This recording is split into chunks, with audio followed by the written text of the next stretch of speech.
حدیث مبارکہ میں آتا ہے کہ اللہ تعالیٰ مچھلیوں کو، پرندوں کو اور چیونٹیوں کو حکم فرماتے ہیں کہ تم ایمان والوں کے لیے استغفار کرو۔ وہ مچھلیاں پانی میں، پرندے ہوا میں اور چیونٹیاں اپنے بلوں میں مومنوں کے لیے استغفار کر رہی ہوتی ہیں، اور یہ تو زمین کی مخلوق تھی۔ اللہ تعالیٰ نے اس سے بھی اور بڑا کرم کیا، وَيَسْتَغْفِرُونَ لِمَنْ فِي الْأَرْضِ، اللہ فرشتوں کو حکم کرتے ہیں کہ جو مومن گناہگار خطا کر بیٹھے تم ان کے لیے استغفار کرو، میں گناہ معاف کر دوں گا۔ تو فرشتے بندوں کے لیے استغفار کرتے ہیں۔ پھر ایک دوسرے کی دعا پر اللہ تعالیٰ دوسرے دوست کے مغفرت فرما دیتے ہیں۔ پھر دیکھیے جمعہ کے دن اللہ تعالیٰ پورے ہفتے کے گناہوں کو معاف فرما دیتے ہیں۔ حدیث مبارکہ میں آتا ہے کہ رمضان مبارک میں اللہ تعالیٰ پورے سال کے گناہوں کو معاف فرما دیتے ہیں۔ جس بندے نے حج کیا یا عمرہ کیا، رجع کہ یوم ولدت امہ، وہ حج سے اس طرح واپس لوٹتا ہے جیسے اس دن گناہوں سے پاک تھا جب اس کی ماں نے اس کو جنم دیا تھا۔ اللہ اس طرح گناہوں سے بندے کو پاک کر دیتے ہیں۔ حدیث مبارکہ میں آتا ہے کہ جو عورت اپنے خامن سے حاملہ ہوتی ہے تو جس لمحے اس کو حمل ہوتا ہے، زندگی کے پچھلے سب گناہوں کو اللہ معاف فرما دیتے ہیں۔ پھر وہ جب بچے کو جنم دیتی ہے تو بچے کو جس وقت جنم دیتی ہے دوبارہ اس کی زندگی کے سب گناہوں کو معاف کر دیا جاتا ہے۔ پھر وہ بچے کو دودھ دیتی ہے، پالتی ہے۔ اب یہ بچہ جب بولنے کے قابل ہوتا ہے، اگر یہ بچہ سب سے پہلے اللہ کا نام زبان سے نکالے، اللہ تیسری مرتبہ پھر اس کے زندگی کے سب گناہوں کو معاف فرما دیتے ہیں۔ تو اس سے تو پتہ چلتا ہے کہ اللہ تعالیٰ کی رحمت تل گئی ہے بندوں کے گناہوں کو معاف کرنے کے لیے۔ یعطیک ربک فترضی، اے میرے محبوب صلی اللہ علیہ وسلم، اللہ تجھے اتنا عطا کرے گا کہ تو راضی ہو جائے گا۔ ہمارے مرشد عالم اس کا ترجمہ یوں فرماتے تھے سمجھنے کے لیے کہ وَلَسَوْفَ يُعْتِيكَ رَبُّكَ فَتَرْضَى، اللہ تجھے اتنا دے گا کہ تو بس بس کرے گا۔ ہوتا ہے نا، آپ اپنے ایک برتن میں دودھ لے رہے ہیں اور دودھ ڈالنے والا اتنا ڈالتا ہے کہ وہ کنارے تک آ جاتا ہے تو لینے والا کہتا ہے بس بس بس کری۔ تو اس آیت کا ترجمہ یہی ہے، اللہ فرماتے ہیں میرے محبوب، اللہ تجھے اتنا دے گا کہ تو بس بس کرنے لگ جائے گا۔ جب نبی علیہ السلام پر یہ آیت اتری تو نبی السلام نے فرمایا کہ اللہ نے مجھ سے وعدہ کیا ہے میں تجھے اتنا دوں گا کہ تو بس بس کرے گا، اور میں اس وقت تک راضی نہیں ہوں گا جب تک میرا آخری امتی بھی جنت میں نہیں چلا جائے گا۔ اللہ اکبر کبیرہ۔ چنانچہ حدیث پاک میں آتا ہے کہ محشر کا میدان ہوگا، فرشتے کہیں گے نبی علیہ السلام کو کہ آپ ممبر کے اوپر بیٹھیے۔ نبی علیہ السلام ممبر پر نہیں بیٹھیں گے۔ کیوں؟ ایسا نہ ہو کہ میں ممبر پر بیٹھوں اور ممبر جو ہے اس کو اڑا کر جنت پہنچا دیا جائے اور میری امت کا پیچھے حساب باقی رہ جائے۔ نبی علیہ السلام انتظار کریں گے کہ جب حساب مکمل ہو جائے گا تب میں ممبر پر بیٹھوں گا، پھر میں جنت میں جاؤں گا۔ چنانچہ نبی علیہ السلام نے ایک مرتبہ دعا مانگی کہ یا اللہ میری امت کا حساب میرے سپرد فرما دیجیے۔ اللہ تعالیٰ نے پوچھا میرے محبوب صلی اللہ علیہ وسلم آپ ایسی دعا کیوں کر رہے ہیں؟ اللہ یہ دعا میں اس لیے کر رہا ہوں کہ میں نہیں چاہتا قیامت کے دن میری امت کے گناہوں سے باقی دنیا واقف ہو۔ جب میں نے حساب لینا ہوگا تو میں حساب لے لوں گا اور کسی کو پتہ بھی نہیں چلے گا کہ میری امت کے کرتوت کیا تھے۔ تو اللہ تعالیٰ نے فرمایا میرے محبوب صلی اللہ علیہ وسلم آپ کی امت کا حساب میں ہی لوں گا، مگر میں اس طرح گناہوں کو معاف کروں گا کہ جب آپ کی امتی قیامت کے دن آئیں گے بڑے بڑے گناہ پہلے ہی معاف ہو چکے ہوں گے۔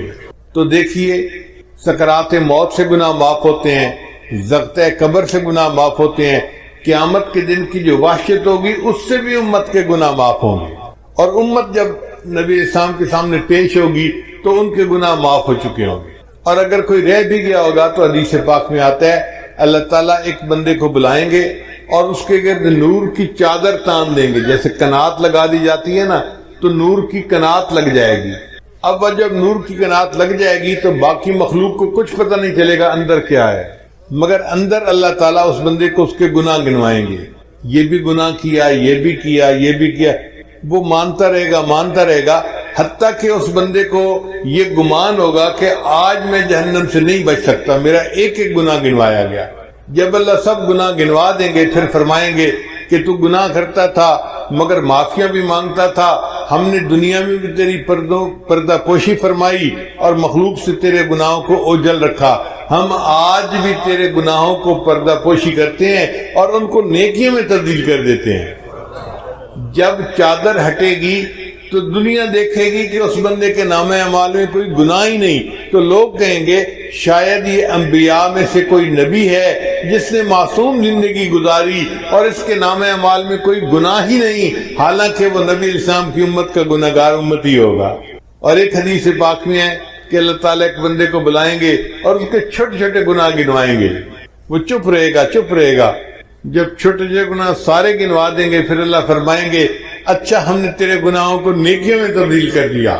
جب اللہ فرمائیں گے ہم نے تیرے گناہوں کو نیکیوں میں تبدیل کر دیا, وہ کہے گا یا اللہ میرے بڑے گناہ تو ابھی باقی ہیں. حدیث مبارکہ میں ہے کہ نبی علیہ السلام نے جب یہ حدیث سنائی تو آپ اتنا کھلکھلا کر ہنسے کہ صحابہ کو آپ کی داڑیں جو تھی وہ بھی نظر آنے لگ گئیں کہ دیکھو چھوٹے چھوٹے گناہ گنوا رہے تھے تو چپ کھڑا تھا, جب کہا گناہ نیکیوں میں تبدیل کرتے ہیں تو کہتے ہیں جی میرے بڑے گناہ تو ابھی سارے باقی ہیں. تو اللہ تعالیٰ یوں امت کے گناہوں کو نیکیوں میں تبدیل فرما دیں گے. چنانچہ کچھ امتی ایسے ہوں گے جن کو اللہ تعالیٰ قیامت میں عرش کا سایہ عطا فرمائیں گے. 7 تو وہ حضرات ہیں جن کا ایک ہی حدیث میں تذکرہ ہے اور باقی وہ لوگ ہیں جن کا مختلف اور احادیث میں تذکرہ ہے. ان تمام کا مجموعہ میں آج آپ کے سامنے کر دیتا ہوں تو آپ حیران ہوں گے کہ اتنے لوگ عرش کے سائے میں ہوں گے کہ لگتا ہے کہ ہر بندہ کہیں نہ کہیں فٹ ہو ہی جائے گا. ایک امام عادل جو بادشاہ ہو مگر انصاف کرنے والا ہو, اس کو اللہ تعالیٰ عرش کا سایہ عطا فرمائیں گے. ایک نوجوان جو جوانی میں عبادت کرنے والا ہو. اب طلباء مدرسے میں جتنے ہوتے ہیں یہ جوانی کے عالم میں اللہ کی عبادت کرنے والے ہوتے ہیں. اس کا مطلب یہ کہ مدارس کے طلباء تو سارے کے سارے ہی عرش کے سائے کے نیچے ہوں گے. پھر جس بندے کا دل مسجد میں اٹکا ہوا ہو, کہ ایسے بوڑھے ہوتے ہیں نا, بڑھاپے میں اور تو کام ہوتا کوئی نہیں, تو وہ نمازوں کے لیے مسجد میں جاتے ہیں اور مسجد کے کھوٹے بن جاتے ہیں. تو جن کا دل مسجد میں اٹکا ہوا ہو وہ بھی قیامت کے دن عرش کے سائے کے نیچے ہوگا. وہ 2 شخص جو اللہ کے لیے ایک دوسرے سے محبت کرتے ہوں گے, جیسے 2 طالب علم ہیں یا 2 پیر بھائی ہیں, اللہ کے لیے ایک دوسرے سے محبت, یا شیخ کو مرید کے ساتھ محبت ہوتی ہے یا مرید کو شیخ کے ساتھ, استاد کو شاگرد کے ساتھ, شاگرد کو استاد کے ساتھ, تو یہ دونوں بھی جنت کے سائے میں ہوں گے. اب آپ بتائیے اتنی باتیں گنوانے سے کتنے لوگ ہیں جو عرش کے سائے کے نیچے آنے کے مستحق بن گئے. پھر فرمایا کہ جو بندہ چھپ کے صدقہ کرے, یعنی صدقہ کرے اور کسی کو بتائے نہیں. کتنے مخیر حضرات ہیں یا ادارے کے معاونین ہوتے ہیں جو تعاون کرتے ہیں اور بتاتے کسی کو نہیں ہے, تو ایسا بندہ بھی قیامت دن عرش کے سائے کے نیچے ہوگا. اور پھر وہ بندہ جو تنہائی میں اللہ کو یاد کرے اور اس کی آنکھوں میں سے آنسو آ جائیں. نوجوان طلباء غلطیاں کر بیٹھتے ہیں لیکن کئی مرتبہ تہجد میں تنہائی میں یہ بیٹھ کے اس پر افسوس کرتے ہیں, توبہ طائب ہوتے ہیں اور دعا مانگتے ہوئے ان کی آنکھوں سے آنسو آ جاتے ہیں. تو ان لوگوں کو بھی اللہ تعالیٰ عرش کا سایہ عطا فرمائیں گے. پھر اگر کسی مرد کو عورت گناہ کی دعوت دے اور وہ کہے انی اخاف اللہ, میں اللہ سے ڈرتا ہوں, یا عورت کو مرد اپنی طرح متوجہ کرے اور وہ کہے کہ نہیں میں اللہ سے ڈرتی ہوں, تو یہ مرد اور یہ عورت بھی قیامت کے دن عرش کے سائے کے نیچے ہوں گے. پھر اگر کسی بندے نے قرضہ لیا مگر قرضہ دینے میں اس کو مشکل ہو رہی ہے اور وہ اپنے قرضدار کو کہتا ہے کہ جی مجھے تھوڑی مہلت اور دے دو, تو قرضہ ادا کرنے میں مہلت دینے والا مقروض بندے کو یہ بھی قیامت کے دن عرش کے سائے کے نیچے ہوگا. پھر ایک بندہ تو تجارت میں سچ بولتا ہو تو اس سچ بولنے پر اللہ تعالیٰ اس کو قیامت کے دن عرش کا سایہ عطا فرمائیں گے. پھر وہ بندہ جو رات کے اندھیرے میں مسجد میں چل کے جانے والا ہو, فجر کے وقت اندھیرا ہوتا ہے نا, لوگ مسجد میں آتے ہیں یا تہجد کے وقت آتے ہیں یا عشاء کے وقت آتے ہیں, رات کے اندھیرے میں چل کر مسجد میں جانے والا اللہ اس کو بھی عرش کا سایہ عطا فرمائیں گے. پھر یتیم کی پرورش کرنے والا, یہ تو ایک عام سی بات ہے, ہر دوسرے چوتھے گھر میں کوئی نہ کوئی یتیم پل رہا ہوتا ہے. کسی کی بہن کا بیٹا ہوتا ہے, کسی کے بھائی کا بیٹا, کہیں بہن پالتی ہے کہیں بھائی پالتا ہے, تو گھروں میں یتیم ہمارے پلتے ہیں, یہ ایک عام سی بات ہے. یتیم کو پالنے والا بندہ بھی قیامت کے دن عرش کے سائے کے نیچے ہوگا۔ پھر صلہ رحمی کرنے والا بندہ اس کو کہتے ہیں جو رشتے ناطے قائم رکھے، یعنی اپنے رشتہ داریوں کا خیال رکھے۔ الحمدللہ ہمارا یہ معاشرہ ایسا ہے کہ جس میں مسلمان گھروں میں ایک دوسرے کے ساتھ رشتے نبھائے جاتے ہیں، خیال رکھا جاتا ہے، ایک دوسرے کی خوشی غمی میں اس کے ساتھ شریک ہوتے ہیں، ایک دوسرے کے ساتھ تعاون کرتے ہیں، ہر لحاظ سے محبت رشتے نبھاتے ہیں۔ یہ صلہ رحمی کرنے والا بندہ قیامت کے دن عرش کے سائے کے نیچے ہوگا۔ پھر وہ بیوہ عورت جو خاوند کے مرنے کے بعد اس لیے نکاح نہ کرے کہ بچے چھوٹے ہیں، مجھے ان کی پرورش کرنی ہے، اگر میں دوسرا نکاح کر لوں گی تو میرے بچے رل جائیں گے۔ جو عورت اس لیے دوسرا نکاح نہیں کرتی، اپنے بچوں کی خاطر زندگی گزار دیتی ہے، یہ عورت بھی قیامت کے دن عرش کے سائے کے نیچے ہوگی۔ پھر وہ بندہ جو اللہ کے راستے میں جاگتا ہو، وہ بھی قیامت کے دن عرش کے سائے کے نیچے ہوگا۔ پھر وہ کام کرنے والا بندہ جو رشوت نہ لیتا ہو، یہ بھی قیامت کے دن عرش کے سائے کے نیچے ہوگا۔ وہ بندہ جو سودی کاروبار نہ کرتا ہو، یہ بھی قیامت کے دن عرش کے سائے کے نیچے ہوگا۔ پھر وہ بندہ جو مسلمان کے غم کو دور کرے، ضروری نہیں کہ مال پیسے سے غم دور ہوتا ہے، غم زدہ بندے کو دو میٹھے بول دو نا، اس کا غم کم ہو جاتا ہے۔ اس کو تسلی دینا، اس کو تشفی کر، اس سے محبت کی بات کر لینا، میٹھی بات کر لینا، اس کا دل کا غم دور ہو جاتا ہے۔ مومن کے دل کا غم دور کرنے والا یہ بندہ، یہ بھی قیامت کے دن عرش کے سائے کے نیچے ہوگا۔ پھر کثرت سے درود شریف پڑھنے والا، اب طلباء کثرت سے درود شریف پڑھتے ہیں، ایک حدیث میں کتنی بار صلی اللہ علیہ وسلم یہ درود شریف ہے، تو اس پر اللہ تعالیٰ ان کو قیامت کے دن عرش کا سایہ عطا فرمائیں گے۔ پھر سنت کو زندہ کرنے والا جو بندہ نوجوانی میں آج چہرے کے اوپر داڑھی سجاتا ہے، یہ سنت کو زندہ کرنے والا نوجوان ہے، اس کو اللہ تعالیٰ اس عمل کے بدلے قیامت کے دن عرش کا سایہ عطا فرمائیں گے۔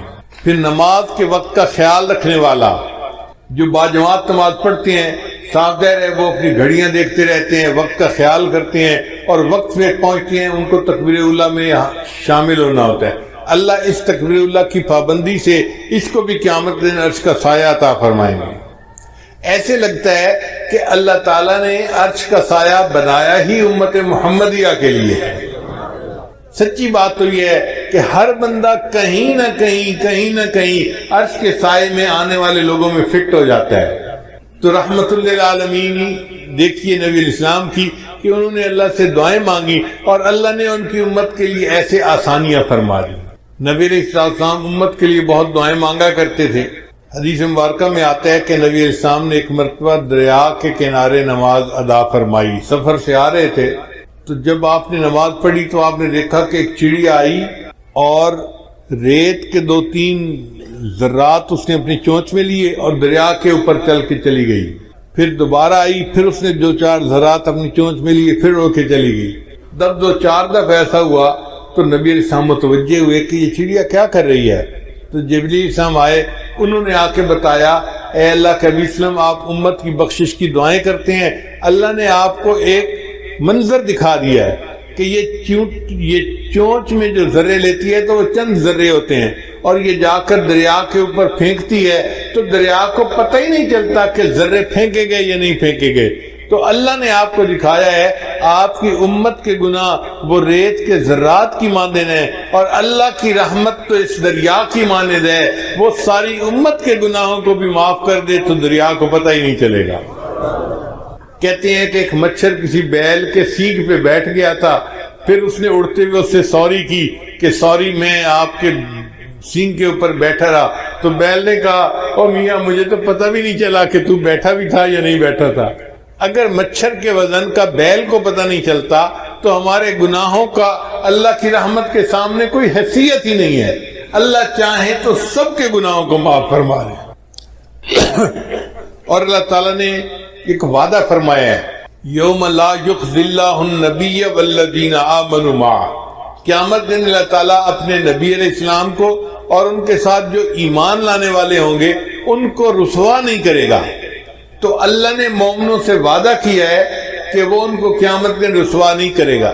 اب ہم نے کلمہ پڑھا الحمدللہ کہ ہم مومن ہیں، تو اب ہمارے دل میں یہ پکا گمان ہونا چاہیے اس کلمے کی وجہ سے اللہ تعالیٰ ہمیں قیامت میں رسوا نہیں فرمائیں گے، ہمارے عیبوں کی پردہ پوشی فرما کے عرش کا سایہ عطا کریں گے اور بالآخر ہمیں جنت عطا فرمائیں گے۔ علماء نے لکھا ہے کہ نکاح جو ہوتا ہے نا یہ ایجاب و قبول ہوتا ہے، دلہن کی طرف سے ایجاب اور خامد کی طرف سے قبول، تو وہ دلہن بن گئی۔ اسی طرح ایمان بھی ایجاب و قبول کی مانند ہے، جب نکاح ہوتے ہیں نا تو دلہا دلہن کو لے کے اپنے گھر آ جاتا ہے کیونکہ ایجاب و قبول ہو چکا۔ جس نے کلمہ پڑھا ایمان لے آیا گویا اس نے اللہ کے ساتھ ایجاب و قبول کر لیا، اب اللہ اس بندے کو اپنے گھر جنت میں لے کر جائیں گے کلمے کی بنیاد پر۔ باقی عمل سارے ایک طرف رکھ دیں۔ جب تک بکے نہ تھے کوئی پوچھتا نہ تھا، جب تک بکے نہ تھے کوئی پوچھتا نہ تھا، تم نے خرید کر ہمیں انمول کر دیا۔ اللہ تعالیٰ قرآن میں فرماتے ہیں ان اللہ اشتری من المؤمنین انفسهم واموالهم بان لهم الجنہ، اللہ نے مومنوں سے ان کے جان اور مال کو جنت کے بدلے میں خرید لیا ہے۔ تو اللہ ہمیں خرید چکے ہیں، جب خرید لیا ہے تو پھر اب وہ ہمیں رد نہیں کریں گے۔ کسی شاعر نے کہا تو بعلم ازل مرادی دی، اے اللہ تو ازلی علم کے ساتھ مجھے دیکھتا ہے، دیدی آنکھ کے بعیب بخریدی، اے اللہ تو نے مجھے میرے عیبوں کے باوجود دیکھا اور مجھے پسند کیا، تبھی تو میرے ساتھ خرید کی ڈیل کی کہ میں نے بندوں سے ان کے جان مال کو خرید لیا ہے۔ تو بعلما ومن بعیب ہما، اللہ تو وہی علم والا ہے اور میں وہی عیبوں والا ہوں، رد مکن آنچ خود پسندی دی، اللہ اس کو رد نہ کر جسے تو ایک دفعہ پسند کر چکا ہے۔ تو اللہ رب العزت کی رحمت کی کوئی انتہا نہیں۔ چنانچہ حضرت شیخ عبدالقادر جیلانی رحمۃ اللہ علیہ نے اللہ تعالیٰ کی رحمت کا درس دیا اور 18 سال تک درس دیتے رہے، روزانہ درس دیتے تھے، ہزاروں لوگ مجمع میں آتے تھے، اور آپ اللہ کی رحمت کے اوپر درس دیتے دیتے 18 سال گزر گئے۔ ایک دن آپ نے اللہ تعالیٰ کے جلال پہ بھی درس دے دیا۔ اب لوگوں نے جو جلال پہ درس سنا تو وہ تو اتنا روئے کچھ بے ہوش ہو گئے اور کچھ ایک کی تو جان ہی نکل گئی۔ جب یہ منظر ہوا تو اللہ تعالیٰ نے الہام کیا عبدالقادر جیلانی تو لوگوں کے سامنے میرے جلال کا تذکرہ کرتا ہے، یا اللہ میں نے 18 سال تیری رحمت کا تذکرہ کیا۔ اللہ نے جواب میں فرمایا تو عبدالقادر کیا 18 سال میں میری رحمت ختم ہو گئی تھی؟ جس پروردگار کی رحمت کی یہ انتہا ہو کہ 18 سال تذکرہ کرنے پر بھی وہ رحمت ختم نہیں ہوتی، اس کی رحمت کا قیامت کے دن انعام ہوگا۔ چنانچہ اللہ تعالیٰ قیامت کے دن جو رحمت کے 100 حصے ہیں نا تو 100 کے 100 حصوں کے ساتھ مومنوں کے ساتھ اپنا معاملہ فرمائیں گے۔ ماں کو اس 100 حصوں میں سے کوئی چھوٹا سا حصہ ملا ہوگا۔ کوئی ماں اپنے بچے کو تندور کی آگ میں ڈال سکتی ہے؟ حدیث مبارکہ میں نبی اسلام ایک جگہ پڑاؤ فرمایا تو وہاں ایک عورت تھی جو تندور پہ روٹیاں لگاتی تھی، وہ ملنے کے لیے آئی، کہنے لگی میں آپ سے ایک بات پوچھنا چاہتی ہوں، میں ماں ہوں، میں جب روٹیاں لگاتی ہوں میرا بچہ تنور کے قریب آتا ہے تو میں اس کو دور رکھتی ہوں، میں چاہتی نہیں کہ گرم ہوا بھی میرے بچے کو لگ جائے۔ اگر میں گرم ہوا بچے کو لگنا پسند نہیں کرتی تو اللہ تو بندے سے بہت محبت کرتے ہیں، وہ اپنے بندوں کو جہنم میں کیسے ڈالے گا؟ تو نبی علیہ السلام کی مبارک آنکھوں میں آنسو آ گئے۔ نبی علیہ السلام نے جواب دیا اللہ تعالیٰ تو نہیں چاہتے کہ بندے جہنم میں جائیں، مگر جو اپنے پاؤں پہ خود کلہاڑی مارے اس کا کیا کیا جا سکتا ہے؟ وَمَا ظَلَمَهُمُ اللَّهُ وَلَكِنْ كَانُوا أَنفُسَهُمْ يَظْلِمُونَ، اللہ نے ان پہ ظلم نہیں کیا، انہوں نے اپنی جانوں پہ خود ظلم کیے ہیں۔ تو ہم گناہ کرتے ہیں اور پھر توبہ کرنا بھول جاتے ہیں، یہ ہماری کوتاہی ہوتی ہے، ورنہ اللہ تعالیٰ تو معاف کرنے کے لیے تیار ہیں۔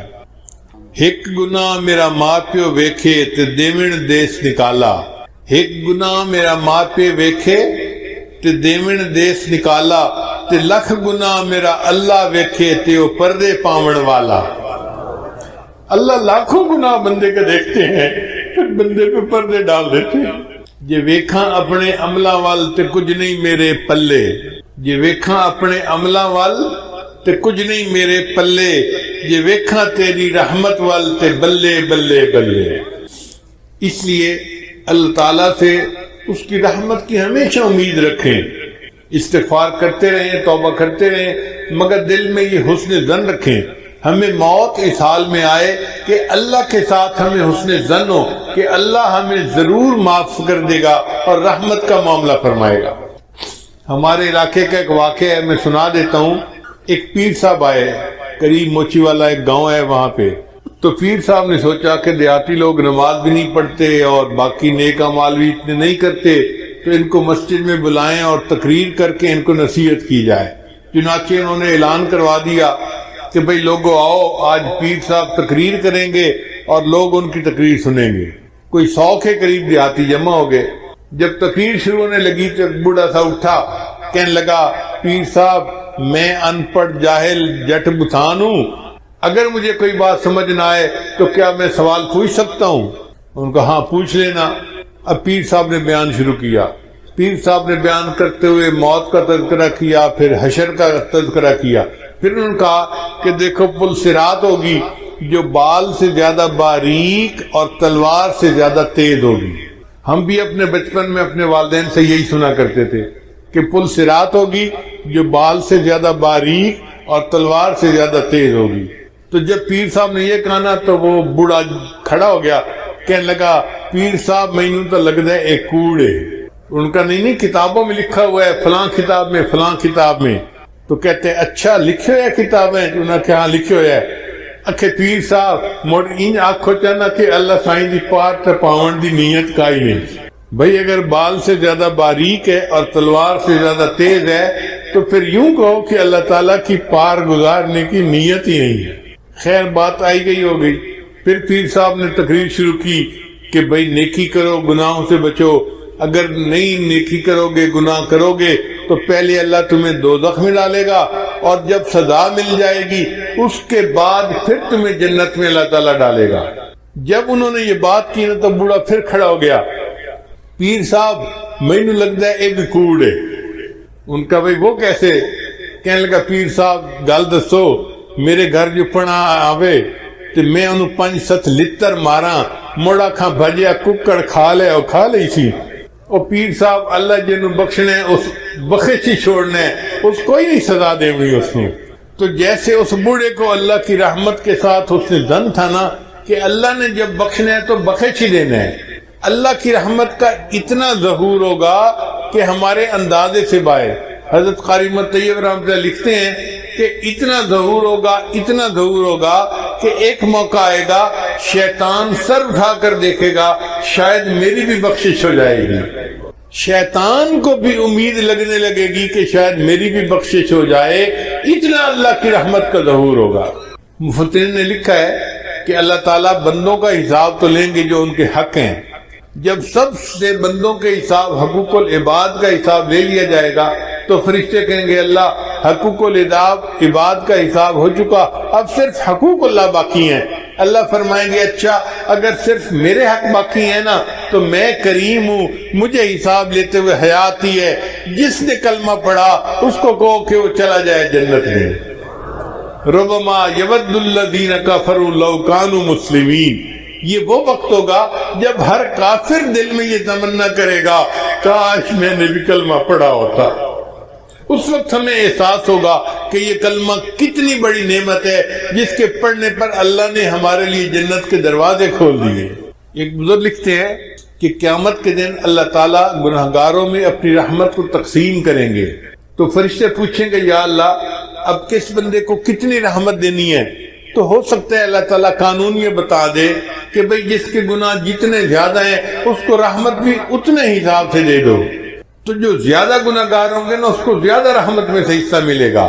بے گناہوں میں چلا زاہد جو اس کو ڈھونڈنے، بے گناہوں میں چلا زاہد جو اس کو ڈھونڈنے، مغفرت بولی ادھر آ میں گناہگاروں میں ہوں، وہ کرشمے شان رحمت نے دکھائے روز حشر، چیخ اٹھا ہر بے گناہ میں بھی گناہگاروں میں ہوں۔ اتنا اللہ کی رحمت کا ظہور ہوگا کہ بے گناہ بھی کہہ اٹھیں گے میں بھی گناہگار ہوں، مجھے بھی رحمت میں سے حصہ چاہیے۔ چنانچہ حضرت معاذ اللہ عنہ کہتے ہیں کہ نبی علیہ الصلوۃ والسلام نے مجھے بلا کر کہا کہ اے بچے، کیا تم جانتے ہو کہ اللہ کا بندوں پر کیا حق ہے اور بندوں کا اللہ پر کیا حق ہے؟ وہ کہتے ہیں کہ میں نے کہا کہ اللہ کے بندوں آپ مجھے بتا دیجئے۔ فرمانے لگے کہ اللہ کا بندوں پر یہ حق ہے کہ بندے اس کے ساتھ کسی کو شریک نہ بنائیں، توحید کے اوپر پکے رہیں، اور جو بندہ توحید کے اوپر پکا رہے اس کا حق اللہ پہ یہ ہوتا ہے کہ اللہ اس کو جنت عطا فرما دے۔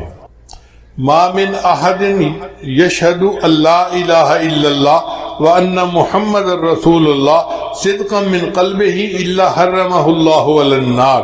یہ بخاری اور مسلم کی روایت ہے کہ جو بندہ دل کی سچائی کے ساتھ لا الہ الا اللہ محمد رسول اللہ پڑھ لیتا ہے، اللہ تعالیٰ دوزخ کی آگ اس کے اوپر حرام کر دیتے ہیں۔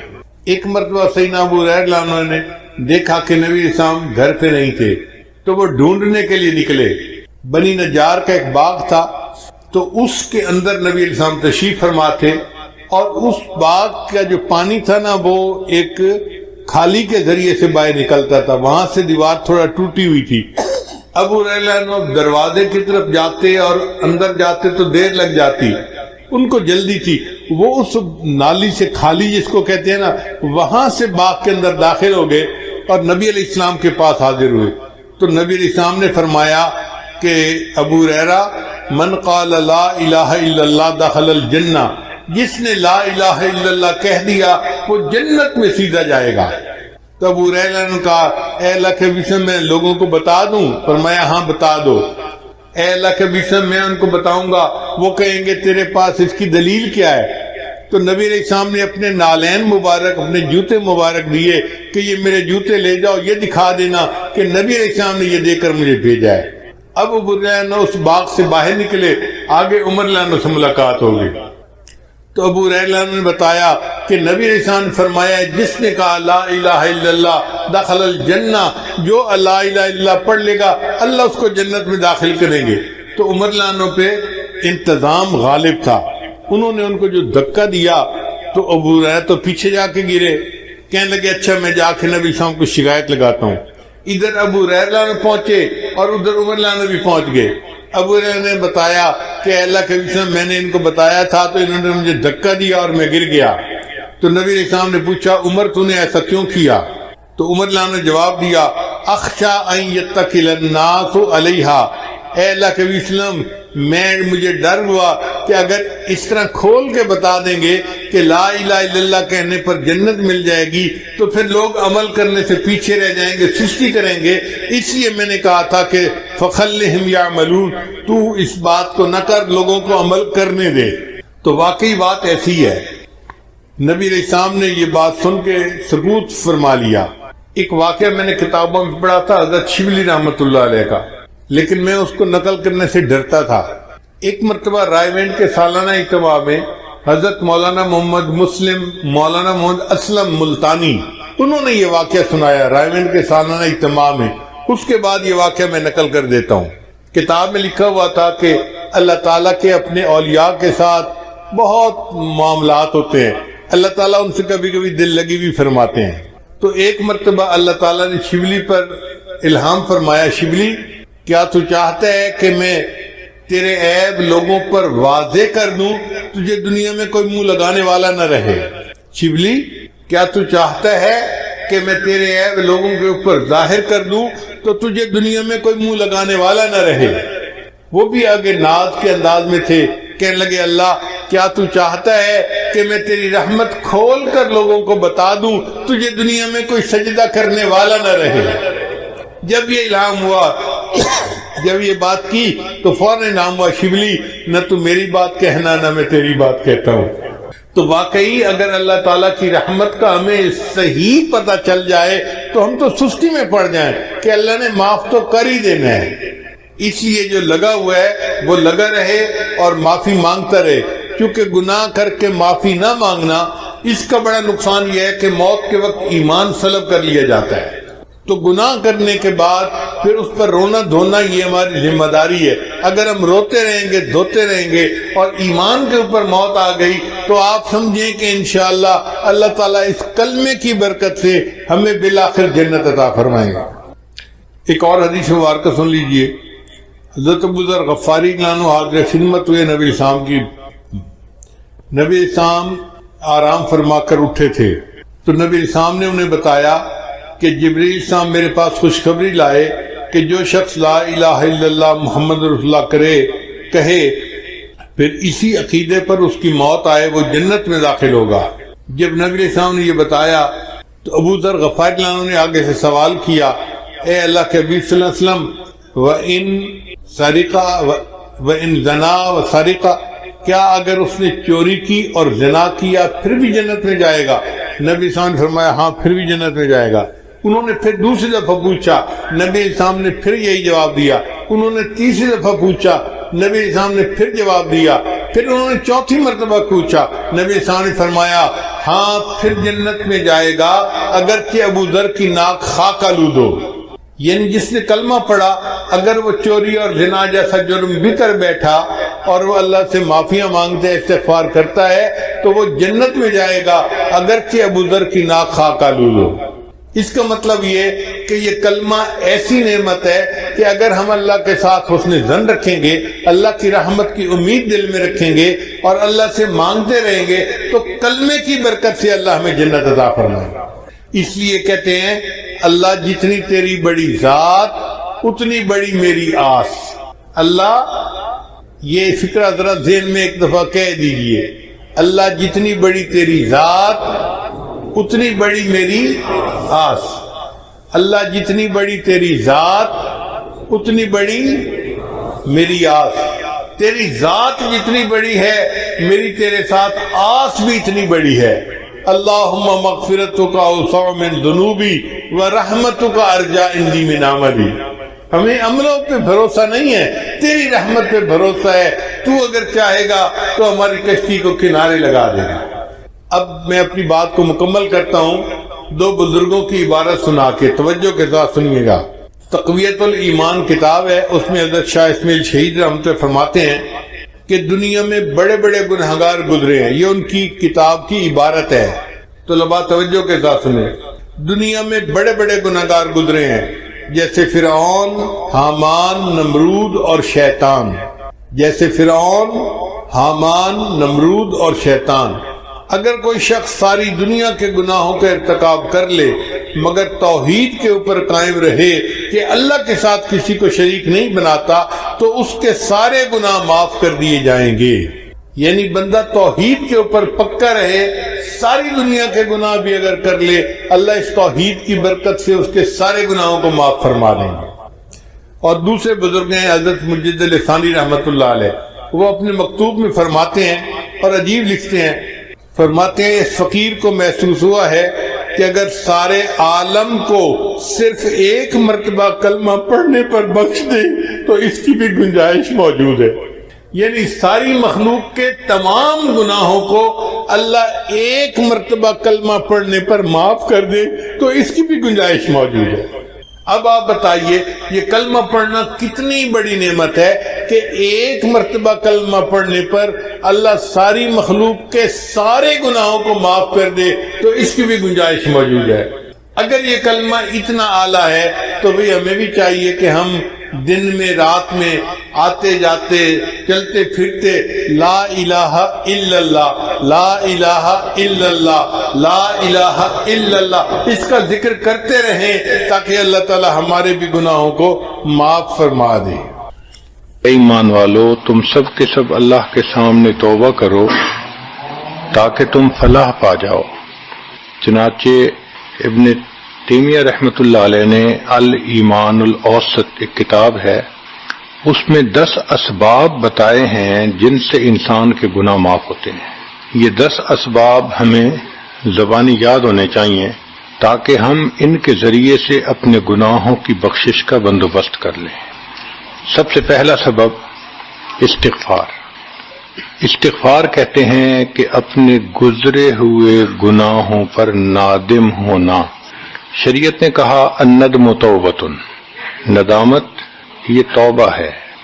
اور حدیث مبارکہ میں ہے کہ قیامت کے دن سب سے زیادہ خوش انسان وہ ہوگا من وجد فی صحیفتہ استغفارا کثیرا، جس کے نام اعمال میں کثرت کے ساتھ استغفار لکھا ہوا ہوگا، تو ہمیں کثرت سے استغفار پڑھنا چاہیے۔ چنانچہ ایک شخص حضرت حسن اللہ عنہ کے پاس آیا، حضرت بہت گناہگار ہوں، کوئی عمل بتائیں۔ فرمایا استغفار پڑھو۔ ایک اور آدمی آیا، حضرت بارش نہیں ہو رہی، کوئی عمل بتائیں۔ فرمایا استغفار پڑھو۔ پھر ایک آدمی آیا کہ حضرت بہت قرضہ چڑھ گیا، دعا کریں کہ کوئی اسباب بن جائیں رزق کے، مال کے، تاکہ قرضہ اتر جائے۔ فرمایا استغفار پڑھو۔ پھر ایک شخص آیا کہ حضرت دعا کریں اللہ مجھے بیٹا دے دے۔ فرمایا استغفار کرو۔ ایک آدمی آیا میرا باغ ہے، دعا کریں کہ میرا پھل زیادہ لگے۔ فرمایا استغفار کرو۔ ایک آدمی آیا میری کھیتی باڑی کی زمین ہے، دعا کریں پانی اندر سے نکل آئے۔ فرمایا استغفار کرو۔ اب سننے والا حیران کہ مختلف لوگ مختلف ضروریات آ کر بیان کرتے رہے، سب کے لیے ایک ہی جواب۔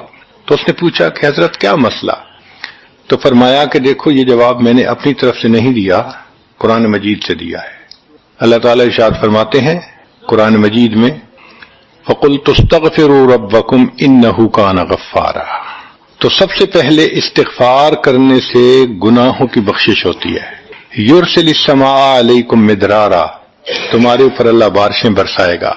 ویمددکم باموال، اللہ مال کے ذریعے تمہاری مدد کرے گا۔ وبنین، اور بیٹوں کے ذریعے مدد کرے گا۔ ویجعل لکم جنات، اور اللہ تعالیٰ تمہیں درختوں پہ پھل زیادہ عطا کرے گا۔ وَيَجْعَلْ لَكُمْ أَنْهَارًا، اور اللہ تعالیٰ تمہارے لیے زمین سے چشمے جاری فرما دے گا۔ آپ اگر غور کریں تو ہماری روز مرہ کی جو پریشانیاں ہیں وہ انہی میں سے ہیں۔ کوئی بیٹے کے لیے پریشان، کوئی کاروبار کے لیے پریشان، کوئی قرضوں کی وجہ سے پریشان۔ اس کا مطلب یہ کہ اگر ہم استغفار کرنے کی عادت ڈال لیں تو ہمیں کسی اور عمل کی ضرورت ہی نہیں ہے۔ اور یہ عمل قرآن مجید میں بتایا گیا ہے، یہ پروردگار عالم کا کلام ہے۔ ہم استغفار کم کرتے ہیں، کم از کم 100 مرتبہ صبح اور شام استغفار کا کرنا معمول بنا لینا چاہیے۔ آپ لوگ ڈرائیو کرتے ہیں اپنے دفتر جاتے ہوئے تو راستے میں جو آدھا گھنٹہ لگتا ہے اس میں کیا کرنا ہوتا ہے؟ بعض لوگ نعت سن لیتے ہیں، تلاوت سن لیتے ہیں، وہ بھی عبادت ہے، لیکن اس سے زیادہ بہتر یہ ہے کہ انسان خود پڑھے کچھ۔ تو اگر اس دوران آپ استغفر اللہ ہی پڑھتے رہیں تو سینکڑوں دفعہ استغفار نامہ اعمال میں لکھا جائے گا، اور اگر پورا پڑھ لیں استغفر اللہ ربی من کل ذنب و اتوب الیہ تو یہ سونے پہ سہاگے والی بات ہے۔ تو اپنے ٹائمنگز کو ایسے ایڈجسٹ کریں کہ اس میں درود استغفار کثرت کے ساتھ آپ پڑھ سکیں، کیونکہ حدیث پاک میں یہ فرمانا کہ قیامت کے دن وہ بندہ بہت خوش ہوگا جس کے نام اعمال میں استغفار زیادہ ہوگا۔ دوسرا سبب ہے توبہ۔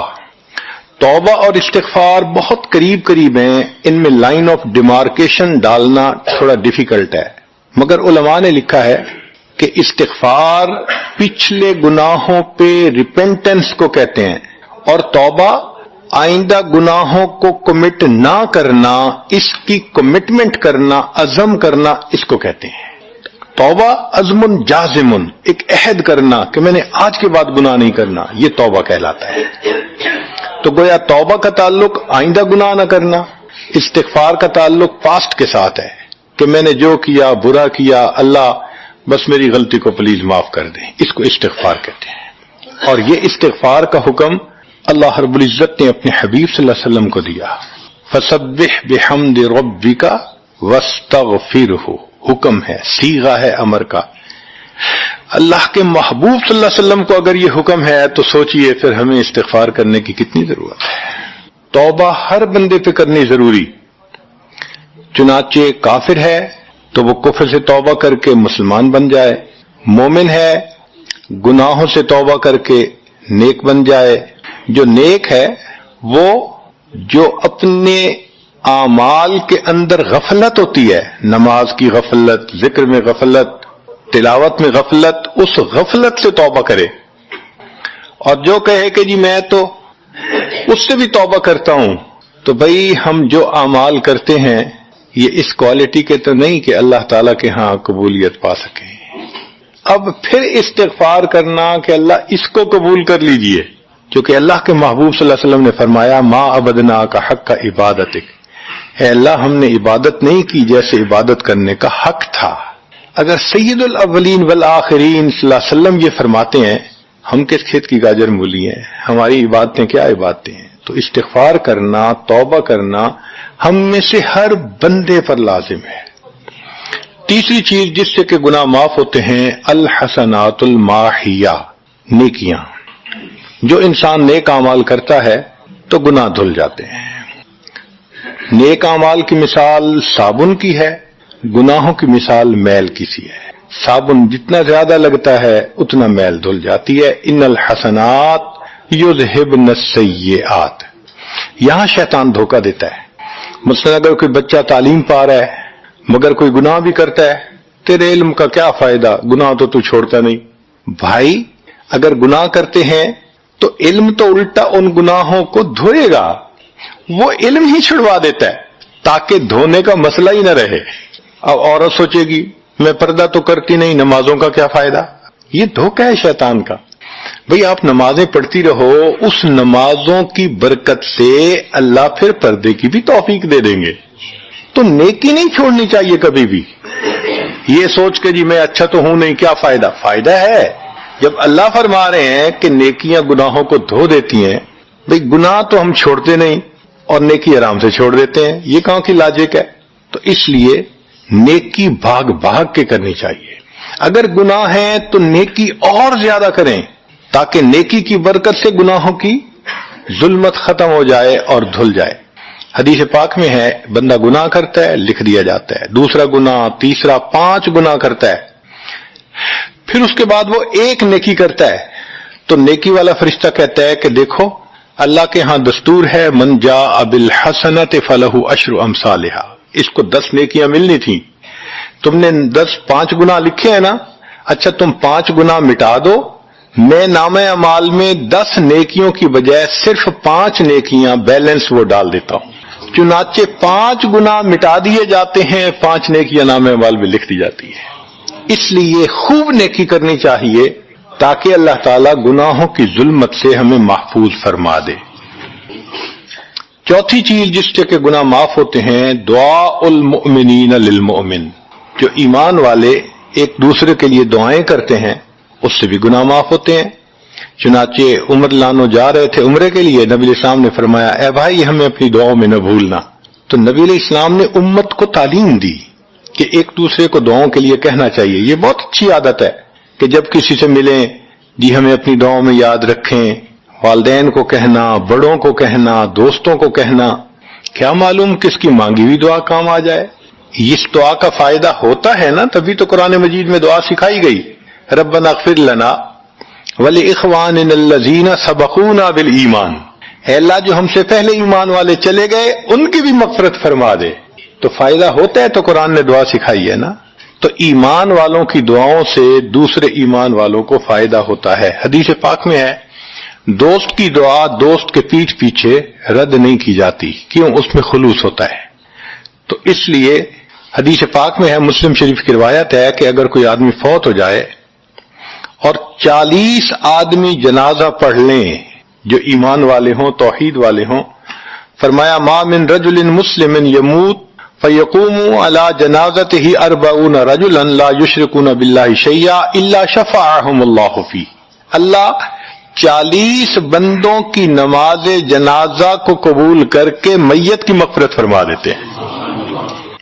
5واں عمل ما یعمل للمیت من اعمال البر، ہم اپنے فوت شدہ لوگوں کے لیے جو نفل کے کوئی نیک کام کرتے ہیں اس سے بھی ان کے گناہ معاف ہوتے ہیں۔ مثلا صدقہ کر دیا، قرآن پاک پڑھا، ان کو بخش دیا، ان کی طرف سے عمرہ کیا، حج کیا، ان نفلی اعمال کا ثواب ان کو ملتا ہے، اس کی وجہ سے ان کے گناہوں کو معاف کر دیا جاتا ہے۔ چنانچہ حضرت شیخ الحدیث رحمۃ اللہ علیہ نے فضائل ذکر میں یا کسی اور کتاب میں واقعہ لکھا ہے کہ ایک اللہ والے تھے، قبرستان کے قریب سے جاتے ہوئے انہوں نے کچھ پڑھ کے قبرستان والوں کو بخش دیا۔ رات خواب دیکھا کہ وہی قبرستان والے ہیں اور ایک آدمی آتا ہے جیسے کوئی ڈاک تقسیم کرنے والا ڈاکیا ہوتا ہے، اور سب اس کی طرف بھاگ پڑتے ہیں جیسے ڈاک لینے کے لیے ہو. ایک بندہ پیچھے آرام سے بیٹھا ہوتا ہے. وہ پوچھتا ہے کیا معاملہ؟ وہ کہتا ہے کہ یہ فرشتہ آیا ہے، روزانہ کی جو ڈاک آئی ہے نا نیکیوں کی، جو اولاد نے، رشتہ داروں نے، دوستوں نے کیے، لہذا وہ اعمال نیکیاں ملتی ہیں تو یہ سب لوگ جاتے ہیں کہ نیکیاں ملیں گی، ہمارا درجہ بڑھے گا. اس نے کہا کہ آپ کو ضرورت نہیں ہے. کہنے لگا ہاں میں لے لوں گا، مگر میرا ایک بیٹا ہے جسے میں نے قرآن پاک کا حافظ بنایا، اس کی دکان ہے، وہ سارا دن دکان پہ بیٹھا رہتا ہے اور ساتھ ساتھ قرآن پڑھتا رہتا ہے، تو مجھے اتنی نیکیاں مل جاتی ہیں کہ میں بعد میں لے لوں گا. اس نے کہا بیٹا کہاں؟ اس نے کہا فلاں جگہ دکان ہے. وہ اللہ والے جب وہاں گئے اگلے دن تو دیکھا کہ ایک نوجوان ہے اور وہ بیٹھا ہوا ہے، گاہک آتا ہے تو اس کو سودا بیچ دیتا ہے، جب گاہک کوئی نہیں ہوتا تو وہ قرآن پڑھنا شروع کر دیتا ہے. تو وہ سمجھ گیا کہ میرا خواب سچا تھا، اس بچے کے قرآن پڑھنے سے اس کے والد کو خوب بینیفٹ مل رہا ہے. کچھ عرصے کے بعد دوبارہ پھر اسی قبرستان کے قریب سے گزرے، پھر انہوں نے کچھ پڑھ کے بخش دیا. رات خواب میں دیکھا کہ اب جب تقسیم ہوا تو سب بھاگے تو وہ بندہ بھی بھاگا. انہوں نے کہا آپ بھی بھاگ رہے ہو؟ کہنے لگا ہاں میں اس لیے بھاگ رہا ہوں کہ میرا وہ بیٹا فوت ہو گیا، اب مجھے قرآن پڑھ کے بخشنے والا کوئی ایسا ہے نہیں. تو جو عام ایمان والوں کا ثواب آتا